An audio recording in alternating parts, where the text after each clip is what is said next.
ngizomhambisela ugogo ngivumelene naye ukuthi ngomsombuluko ngizomhambisela uzongilayela lapha khona ngoba phela uyachaza ukuthi usawuzathutha ngisho le ndletsheni sehlala kwabo anti ababelamela ngazi nobani uthi wayethi mayibona umgqumeni wayejabula ngoba wazi ukuthi uzomshiya nemali namhlanje ubengazimela memeze abantu bethandaza ubusuku nemini umthandazo wakhe waphenduleka uNkulunkulu wathumela umlayezo kumina njengoba ngisho ukuthi umsebenzi wami mina usuke emazulwini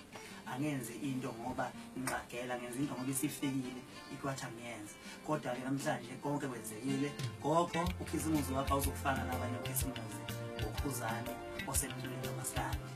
Duvile Khumalo imali ke engango 10,000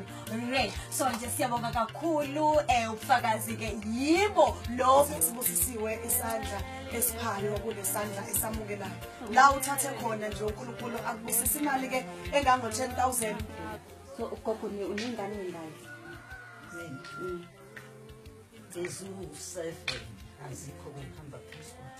zonke gogo hlala wena uthini kokukhuzani kanye nahambisana nabo namhlanje ngibonga kakhulu umntana ngibonga ukuthi kubonga mfuba kuhlala hawu yafuna umuntu wakhangithelela amanzi bendle imali angiphelele empompini Kandi sakile ampela umuntu zonke sathi sijabule ufuna uzobona udlamlenzi ngoba sesigijime kangakanye sakijima ngoba phela omunye singakusho sithi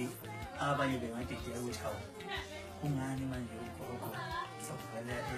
emali edwini ukuthi ucakekile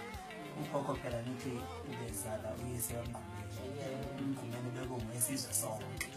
manje ke isizwe sonke kubalekile sazi ukuthi ugogo usekhona uyaphila futhi isimo sakhe simi kanjani bese ke sithinteka thina sonke njengoba sithintekile nabanye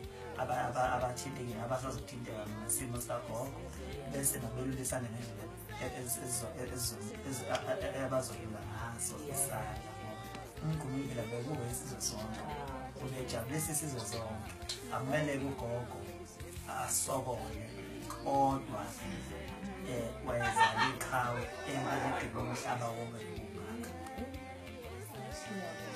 njengoba siyinayithanye nathi zinyawo lomgqumeni lapho wayegxile khona izigi zakhe lezi ezisiphethelele